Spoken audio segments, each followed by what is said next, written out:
आज time and वर्कको बारेमा हामी पढ्छौँ एकदम बेसिकबाट है। म अस्ति क्लास गराउँदाखेरि धेरै स्टुडेन्टहरूको मिस्टेक थियो यो question time and work question चाहिँ गर्दाखेरि धेरैजनाको मिस्टेक थियो। त्यही भएर आज म टाइम एन्ड वर्ककोबाट एकदम सिम्पलबाट म बुझाउन कोसिस गर्छु सबैलाई कि फेरिदेखि यो क्वेसन मिस्टेक नहोस्, राम्रोसित बनाओस्, इक्जाममा केही प्रब्लम नहोस्। एकदम सिम्पलबाट म बुझाउन कोसिस गर्छु है। टाइम एन्ड वर्क एकदम बेसिकबाट है।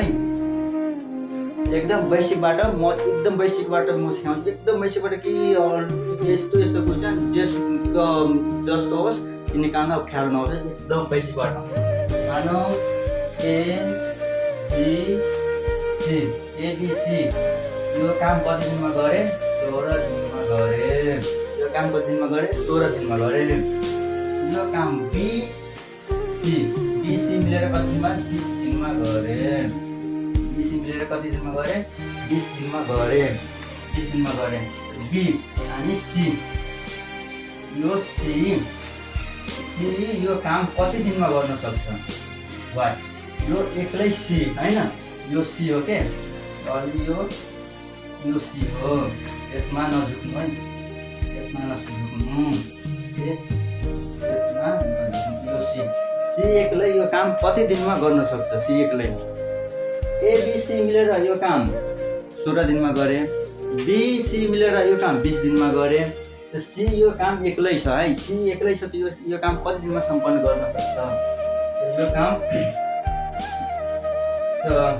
बीसी 16 इन्टु 20 यो कति? यो दुईटै कतिको डिफरेन्स छ? यो दुईटै कतिको डिफरेन्स आइरहेको छ? 4 को अनि 4 को डिफरेन्स आइरहेको छ। एकदम 4 को होइन, यो 4 ले के गरिदिने?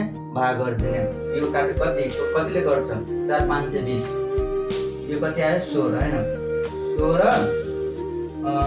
16 इन्टु 5 कति? यो 16 इन्टु 5 यो 16 मा 5 ले गुणा गर्दाखेरि कति एन्सर कति आउँछ? 16 मा 5 ले गुणा गर्दाखेरि कति? 16 5 कति? 16 5 80 डे वर्क। 80 डे वर्क अनि कति? सी एक्लै मिलेर कति? 80 दिनमा यो काम गर्न सक्छ, भ्याउँछ एक्लै मिलेर।